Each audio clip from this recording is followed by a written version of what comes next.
മുട്ടക്കറിയാണ്. തനി നാടൻ രീതിയിലാണ് ഉണ്ടാക്കാൻ പോണത്. അതിന് വേണ്ടി ഞാനിവിടെ 5 മുട്ട എടുത്തിട്ടുണ്ട്. ഞാനിത് പുഴുങ്ങി വെച്ചിരിക്കുവാണ്. അതിനൊപ്പം തന്നെ കത്തി വെച്ച് ഇതുപോലെ വരഞ്ഞിട്ടുമുണ്ട്. നമുക്ക് കാണാൻ പറ്റും. എല്ലാ മുട്ടയിലും ഇതുപോലെ നീളത്തിൽ വരഞ്ഞിട്ടുണ്ട്. നമുക്ക് ഈ കറി ഉണ്ടാക്കുന്നതിന് മുന്നേ ഒന്ന് ഫ്രൈ ചെയ്തെടുക്കണം. അപ്പോൾ അതിന് വേണ്ടിയാണ് വരഞ്ഞേക്കണത്. അപ്പോൾ മസാലയൊക്കെ പെട്ടെന്ന് മുട്ടയുടെ അകത്തേക്കൊക്കെ കയറുമ്പോൾ കുറേ കൂടി ടേസ്റ്റാണ് നമ്മുടെ മുട്ടക്കറിക്ക്. ഇനി ഇതിലേക്ക് ഞാൻ ഒരു തക്കാളി എടുത്തിട്ടുണ്ട്. ഇതുപോലെ ചോപ്പ് ചെയ്താണ് വെച്ചേക്കണത്. ഇനി ഒരു സവാള നീളത്തിൽ അരിഞ്ഞത്, ഒരു കഷ്ണം ഇഞ്ചി ചെറിയ കഷ്ണങ്ങൾ അരിഞ്ഞത്, 2 പച്ചമുളക് നടുവേ കീറിയത്, ആവശ്യത്തിന് കറിവേപ്പില. ഇനി ഇതിലേക്കുള്ള മസാലകൾ നോക്കാം. ഞാനൊരു 1/4 ടീസ്പൂൺ മഞ്ഞൾപ്പൊടി എടുത്തിട്ടുണ്ട്. 1 ടേബിൾ സ്പൂൺ മുളക് പൊടി എടുത്തിട്ടുണ്ട്. ഇനി നമ്മൾ ചെയ്യാൻ പോണത്, ഞാൻ മറ്റൊരു ബൗളിലേക്ക് കുറച്ച് മുളക് പൊടി, മഞ്ഞൾപ്പൊടി, ആവശ്യത്തിന് ഉപ്പ് ചേർത്ത് വെച്ചിട്ടുണ്ട്.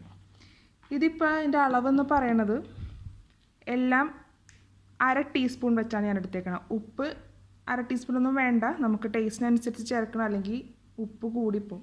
ഇനി എന്നാ ചെയ്യാൻ പോകണമെന്ന് വെച്ചാൽ നമ്മൾ ഈ ഓരോ മുട്ട വെച്ച് ഇതിൽ മിക്സ് ചെയ്ത് പുരട്ടിയെടുക്കുക. നമ്മൾ മീനൊക്കെ പൊരിച്ചെടുക്കുമ്പോൾ മസാല പുരട്ടണ പോലെ നമുക്ക് മുട്ട ചേർത്തൊന്ന് മിക്സ് ചെയ്തെടുക്കാം. അപ്പോൾ കൈ വെച്ച് ചെയ്യണമെന്നില്ല, വേണമെങ്കിൽ ഇതുപോലെ ഒന്ന് കറക്കി വിട്ടാലും മതി. നമുക്ക് ഈ മസാലയൊക്കെ ഒന്ന് മുട്ടയിലാക്കി കിട്ടണം, അതാണ് വേണ്ടത്. ഇപ്പോൾ ഈ മുട്ട ഒരെണ്ണം ഇട്ട് ചേർക്കണമെന്നില്ല, നമുക്ക് എല്ലാ മുട്ട വേണമെങ്കിൽ ചേർക്കാം. അപ്പോൾ ഒരെണ്ണം ചേർക്കുമ്പോൾ മസാല എല്ലാം നല്ലപോലെ അങ്ങ് പിടിക്കും. അതിന് വേണ്ടിയാണ്. ഒരു ശകലം വെള്ളം വേണമെങ്കിൽ നമുക്ക് ചേർക്കാം കേട്ടോ, മസാലയൊക്കെ നല്ലപോലെ ഒന്ന് പിടിച്ചെടുക്കാൻ. അപ്പോൾ നമുക്ക് എല്ലാ മുട്ട ഇതുപോലെ ഒന്ന് ചെയ്തെടുക്കാം. അപ്പോൾ മുട്ടതെ ഞാൻ ഇതുപോലെ മസാല എല്ലാം മുട്ടയിൽ പിടിക്കണ വിധം നല്ലോണം ചെയ്തെടുത്തിട്ടുണ്ട്. അപ്പോൾ നമുക്ക് ഈ മുട്ടക്കറി ഉണ്ടാക്കുന്നത് എങ്ങനെയാണെന്ന് നോക്കാം. അപ്പോൾ ഞാൻ ചീനച്ചട്ടിയിലാണ് ഈ മുട്ടക്കറി വെക്കാൻ പോണത്. ഞാനിപ്പോൾ 1 ടേബിൾ സ്പൂൺ വെളിച്ചെണ്ണ ചേർത്ത് കൊടുത്തിട്ടുണ്ട്. ഇനി തീ കുറച്ച് വെച്ചിട്ട് നമുക്ക് ആദ്യം വേണ്ടത് ഓരോ മുട്ട നമ്മളൊന്ന് ഫ്രൈ ചെയ്തെടുക്കണം. ജസ്റ്റ് ഒന്ന് ലൈറ്റ് ഫ്രൈ ചെയ്താൽ മതി. ഇപ്പോൾ ഞാൻ മുട്ട ചേർത്ത് കൊടുക്കുകയാണ്. ഒന്ന് ഇളക്കി കൊടുക്കുക എല്ലാ ഭാഗത്തേക്കും.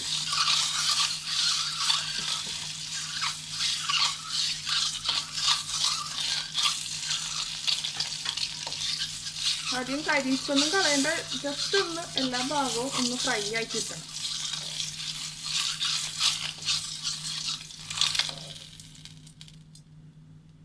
അപ്പം ഇതുപോലെ ബാക്കി എല്ലാ മുട്ടയും നമുക്കൊന്ന് ചെയ്തെടുക്കാം. മുട്ട ഇപ്പം എല്ലാം ഞാൻ ഫ്രൈ ചെയ്തെടുത്തത് ഇപ്പോൾ റെഡി ആയിട്ടുണ്ട്. ഇനി നമുക്കിത് കറിയാക്കണതിലേക്ക് കടക്കാം. ഞാൻ ഈ സെയിം ചീനച്ചട്ടി തന്നെയാണ് കറിയാക്കാൻ പോണത്. അപ്പോൾ ആദ്യം തന്നെ നമുക്ക് കുറച്ച് വെളിച്ചെണ്ണ ഒഴിച്ചു കൊടുക്കാം. ഇപ്പം എണ്ണ ഒഴിച്ചു കൊടുത്തിട്ടുണ്ട്. ഇനി ഇതിലേക്ക് അരിഞ്ഞ് വെച്ചേക്കണം എല്ലാം ചേർത്ത് കൊടുക്കാം.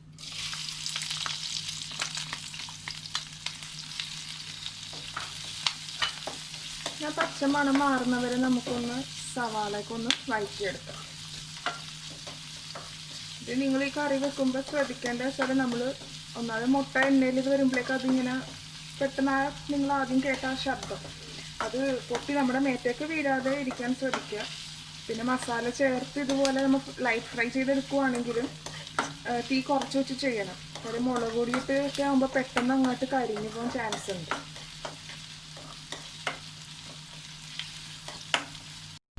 വെളിച്ചെണ്ണയിൽ തന്നെ പാകപ്പെടുത്താൻ ശ്രദ്ധിക്കുക. അപ്പോഴായിരിക്കും കറിക്ക് കൂടുതൽ ടേസ്റ്റ് ഉണ്ടാകും. അപ്പോൾ ഈ സവാളയ്ക്ക് ഈ വെളിച്ചെണ്ണയ്ക്ക് ഇടുന്ന ഇങ്ങനെ മൂക്കുമ്പോൾ നല്ല സ്മെല്ലാണ് വന്നത്.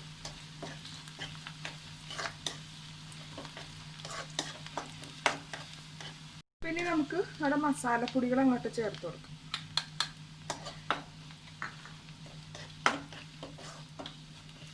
ഇതിൻ്റെ ആ ഒരു പച്ചക്കുത്തൊക്കെ മാറുന്നവരെ ഒന്ന് വഴറ്റിയെടുക്കാം. മുളക് പൊടിയൊക്കെ ചേർക്കുമ്പോൾ തീ കുറച്ച് വെച്ച് വേണം ചേർക്കാൻ, അല്ലെങ്കിൽ കരിഞ്ഞു പോകും. മുളക് പൊടി, വെളുത്തുള്ളി ഇതൊക്കെ പെട്ടെന്ന് നമ്മുടെ കറി കരിച്ച് കളയുന്ന ആളുകളാണ്. അപ്പോൾ ഇതൊക്കെ ചെയ്യുമ്പോൾ തീ കുറച്ച് വെക്കാം.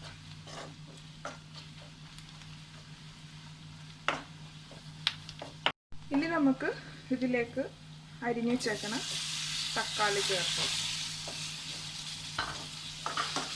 ഈ തക്കാളി നല്ലപോലെ വെന്ത് നമുക്കൊന്ന് ഉടച്ചെടുക്കണം. ആ ഒരു പരുവം വരെ നമുക്കൊന്ന് വഴറ്റിയെടുക്കാം അങ്ങോട്ട്.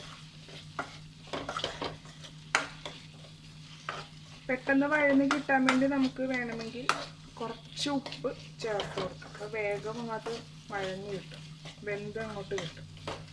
സ്മാഷ് ചെയ്യാനായിട്ടും സുഖമാണ്. അപ്പോൾ ഞാനിതിലേക്ക് കുറച്ച് ഉപ്പ് ചേർത്ത് നല്ലോണം യോജിപ്പിച്ചതിന് ശേഷം കുറച്ച് ചൂടുവെള്ളം ചേർത്ത് കൊടുത്ത് മിക്സ് ചെയ്ത് വെച്ചിട്ടുണ്ട്. നമുക്കിനി ഈ ടൊമാറ്റോ ഒന്ന് നല്ലോണം വെന്ത് കിട്ടണം. അതിന് വേണ്ടി അടച്ച് വെച്ച് ഇനി വേവിക്കാം. തീ കുറച്ച് വെച്ച് ചെയ്യുക, അല്ലെങ്കിൽ നമ്മുടെ മസാല കരിഞ്ഞു പോകും. നമ്മുടെ മസാലയൊക്കെ നോക്കട്ടെ, എണ്ണയൊക്കെ തെളിഞ്ഞിങ്ങനെ വന്നിട്ടുണ്ട്. ഞാൻ ചേർത്ത് കൊടുത്ത ആ വെള്ളം വറ്റിയിട്ട് മേളിലേക്ക് എണ്ണ തെളിഞ്ഞ് വന്നിട്ടുണ്ട്. അപ്പോൾ നമ്മുടെ തക്കാളി ഈ സ്പൂണിൻ്റെ ബാക്ക് വെച്ചൊന്ന് പ്രസ് ചെയ്ത് നോക്കുമ്പോൾ നമുക്കറിയാൻ പറ്റും സ്മാഷ് ആകുന്നുണ്ട്. അപ്പോൾ നമ്മുടെ തക്കാളി ഇപ്പം വെന്തിട്ടുണ്ട്. ഇനി ഇതെല്ലാം ഒന്ന് നല്ലപോലെ ഒന്ന് ഉടച്ചെടുക്കണം. അത് മാത്രമല്ല ഇടയ്ക്കൊന്ന് ഇളക്കി നോക്കണം. ഞാൻ വെള്ളം ചേർത്ത് മൂടി വെച്ചെങ്കിലും ഇടയ്ക്കൊന്ന് തുറന്ന് ഇളക്കി കൊടുക്കണം, അല്ലെങ്കിൽ മസാല കരിഞ്ഞു നോക്കും. ഇനി ഇതൊന്ന് സ്മാഷ് ചെയ്തെടുക്കാം. അപ്പം ഞാൻ നമ്മുടെ തക്കാളി എല്ലാം നല്ലപോലെ ഉടച്ച് ഇങ്ങനെ വെച്ചിട്ടുണ്ട്. നല്ല ഭംഗിയാണ്, നല്ല മണവും വരുന്നുണ്ട് ആ മസാലയുടെ. അപ്പം ഇനി നമുക്ക് ചേർക്കാൻ പോണത്, ഞാൻ നേരത്തെ പറഞ്ഞിട്ടില്ലായിരുന്നു, പക്ഷെ ഞാൻ എന്താ പറയാനെന്ന് വെച്ചാൽ ഇതൊക്കെ ആ ഒരു ടേസ്റ്റിനനുസരിച്ച് ചേർക്കണം. അപ്പം ഞാനിപ്പോൾ ഒരു 1/2 ടീസ്പൂണാണ് ഇപ്പം ഞാൻ ചേർക്കുന്നത്. നമ്മുടെ ഗരം മസാലയാണ് ഈ സമയത്താണ് ഞാൻ ചേർക്കുന്നത്. നല്ലപോലെ ഒന്ന് മിക്സ് ചെയ്തെടുക്കുക. ഗരം മസാലയും കൂടി ഇട്ടപ്പം നല്ല മണം ഇങ്ങനെ അങ്ങോട്ട് വന്നില്ല. ഇപ്പോൾ ഈ വീട് നിറഞ്ഞിങ്ങനെ ഇരിക്കുവാണ്. ഇനി എന്നാ ചെയ്യാൻ പോണെന്ന് വെച്ചാൽ നമ്മുടെ ഈ മുട്ട പൊരിച്ച് വെച്ച നമ്മുടെ ഈ മുട്ട ഇതിലേക്ക് ഞാൻ ചേർക്കും. നല്ലപോലെ ഇനി ഈ മസാലയിലൊക്കെ കിടന്ന് നമ്മുടെ ഈ മുട്ട അങ്ങോട്ട് പുരട്ടിയെടുക്കാം. നമുക്ക് ഈ മുട്ട അങ്ങോട്ട് വായിൽ കപ്പൽ ഓടിക്കയിട്ടുണ്ട്. അതുപോലെ നല്ല കറിയും കാണാൻ നല്ല ഭംഗിയുണ്ട്, നല്ല മണം. ആ മസാലയൊക്കെ കറക്റ്റായി വരുമ്പോഴേക്ക് നല്ല മണം അങ്ങോട്ട് വന്നു. നല്ലപോലെ എല്ലാം പെർഫെക്റ്റ് ആയിട്ടുണ്ട്. ഇനി ഒരു മിനിറ്റ് നമുക്കൊന്ന് ഈ ഒരു സ്റ്റേജിൽ നമുക്കൊന്ന് അടച്ചു വെക്കാം. നമ്മുടെ ഈ മുട്ടയിലേക്കൊക്കെ ഈ മസാലയൊക്കെ ഒന്ന് കയറാൻ വേണ്ടിയാണ്. അപ്പം നമുക്കൊന്ന് അടച്ചു വെക്കാം. അപ്പോൾ 1 മിനിറ്റ് നമ്മൾ അടച്ചു വെച്ച് നമുക്ക് നോക്കാം. എണ്ണയൊക്കെ സൈഡിലിങ്ങനെ തെളിഞ്ഞു വന്നിരിക്കുന്നതാണ്. കറി പെർഫെക്റ്റ് ആയിട്ടുണ്ട്. ഇനി ഞാനിതിലേക്ക് ചേർക്കാൻ പോണത് വെള്ളമാണ്. ഞാൻ ഈ കറി ഗ്രേവി, സെമി ഗ്രേവി ആയിട്ടാണ് ഞാൻ പാകപ്പെടുത്താനായിട്ട് ഉദ്ദേശിക്കുന്നത്. പിന്നെ നമുക്കിതിലേക്ക് വെള്ളം ചേർക്കാം. ഞാൻ എപ്പോഴും നിങ്ങളോട് പറയാറുള്ളതാണ്, ചേർക്കുന്ന വെള്ളം ചൂടുവെള്ളമായിരിക്കണം, അല്ലെങ്കിൽ നമ്മുടെ കറിയുടെ ടേസ്റ്റ് തന്നെ അങ്ങോട്ടും വളരെ വ്യത്യാസം വരും കറിക്ക്. നമ്മുടെ മസാല പൊങ്ങിക്കിടക്കും. നമ്മൾ എത്രയൊക്കെ എണ്ണയിൽ ഇത് ചെയ്യുവാണെങ്കിലും തണുത്ത വെള്ളം ഈ ചൂട് ആയിട്ട് പാകമായിരിക്കുന്ന ഇതിലേക്ക് ഒഴിച്ചാൽ മസാല വേറെ വെള്ളം വേറെ അങ്ങനെ മാറി നിൽക്കും. അപ്പോൾ അങ്ങനെ സംഭവിക്കാതിരിക്കാൻ നമ്മുടെ കറി ടേസ്റ്റോടെ കിട്ടാൻ വേണ്ടിയാണ് ചൂടുവെള്ളം ഒഴിക്കാൻ പറയുന്നത്. ഞാനിപ്പോൾ കുറച്ച് കൂടുതൽ വെള്ളം ഞാൻ ചേർത്ത് കൊടുത്തിട്ടുണ്ട്. നമുക്കൊന്ന് മിക്സ് ചെയ്തിട്ട് നമുക്ക് നോക്കാം.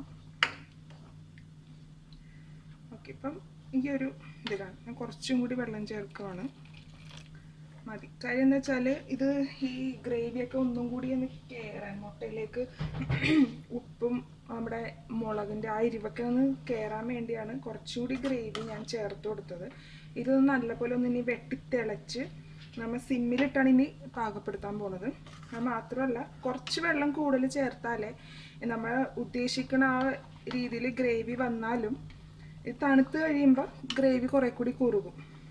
അപ്പോൾ അതിനു വേണ്ടിയാണ് ഞാൻ കുറച്ചും കൂടി കൂടുതൽ വെള്ളം ഞാൻ എപ്പോഴും ചേർത്ത് കൊടുക്കാറ്. ഇനി നമുക്കൊന്ന് അടച്ച് വെക്കാം.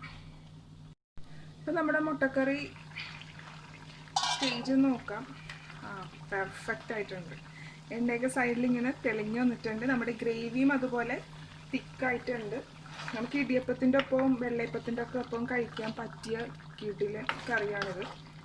അപ്പോൾ ഇനി നമുക്ക് ഗ്രേവി ഇനി കുറുക്കിയെടുക്കേണ്ട കാര്യമില്ല. ഇത് തണുത്ത് കഴിയുമ്പോൾ കുറുകിക്കോളും അങ്ങോട്ട്. അപ്പോൾ നമുക്കിനി തീ അങ്ങ് ഓഫ് ചെയ്തേക്കാം. നമ്മൾ ഈ വരഞ്ഞ ഇതിലോട്ടൊക്കെ മസാലയൊക്കെ നല്ലപോലെ കയറിയിട്ടുണ്ട്.